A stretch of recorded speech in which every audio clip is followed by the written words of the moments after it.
Hey, it's Tom Gallagher, the story behind the car episode, and I'm at a car show in Pacific, Missouri. Not sure what year this Ford is. Looks like it's 29, 30, 31. It has a 32 grill, but it was in the winners area. They had trophies that they gave out. There's their trophy here on the floorboard. But just a really cool car, and thought I would shoot it and just walk around and just show all of its uniqueness and goodness.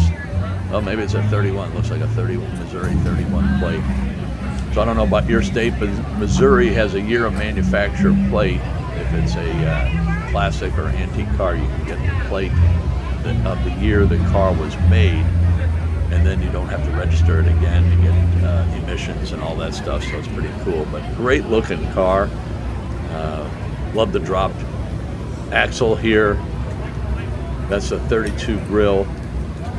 Just a great looking car. Thought I would shoot it. Hope you enjoyed it.